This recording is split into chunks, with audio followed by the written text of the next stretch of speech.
இனிமையாய் வாழ இயற்கையை நாடுவோம். தொடர்ந்து இணைந்திருங்கள். இது உங்கள் தமிழ் நேச்சுரல் மெடிசன். வணக்கம் நண்பர்களே. நமது வீட்டில் நடக்கும் ஒவ்வொரு விசேஷத்திற்கும் தேங்காய் கொண்டு சாமிக்கு பூஜை செய்வது என்பது ஒரு சம்பிரதாய சடங்காகும்.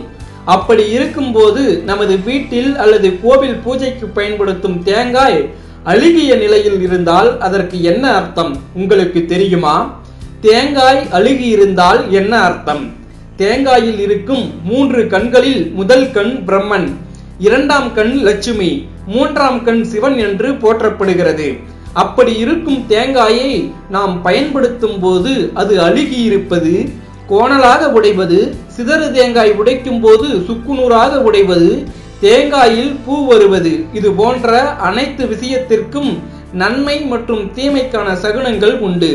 அந்த வகையில் தேங்காய் உடைக்கும் போது அது அழுகிய நிலையில் இருந்தால் அவர்களுக்கு அது ஏமாற்றம் மற்றும் கலக்கத்தை கொடுத்து மனதில் குழப்பத்தை அளிப்பதால் இதை நாம் அபசகுணமாக நினைக்கிறோம் அல்லவா? ஆனால் உண்மையில் நாம் உடைக்கும் தேங்காய் அழுகி இருந்தால் அது நல்ல அறிகுறி என்றும் அவர்களை அண்டி இருக்கும் தீய சக்திகள், பீடை, கண்திருஷ்டி போன்றவை அகன்ற போகிறது. எனவே இது ஒரு நல்ல அறிகுறிதான் என கூறப்படுகிறது. தேங்காய் கொப்பரையாக இருந்தால் என்ன அர்த்தம்? நாம் உடைக்கும் தேங்காய் கொப்பரையாக இருந்தால் அவர்களின் வீட்டில் சுபகாரியங்கள் நடக்க வாய்ப்புகள் உள்ளது என்று அர்த்தமாகும்.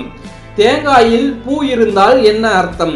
நாம் உடைக்கும் தேங்காயில் பூ இருந்தால் அது நமக்கு பணவரவு, நல்ல லாபம், எதிர்பாராத நல்ல விஷயங்கள் போன்றவை நடக்கும் என்பதை குறிக்கும் ஒரு நல்ல சகுனமாக கருதப்படுகிறது. இது போன்ற பயனுள்ள ஆன்மீக தகவல்களை பெற்று பயன்பெற தொடர்ந்து இணைந்திருங்கள். இது உங்கள் தமிழ் நேச்சுரல் மெடிசன்.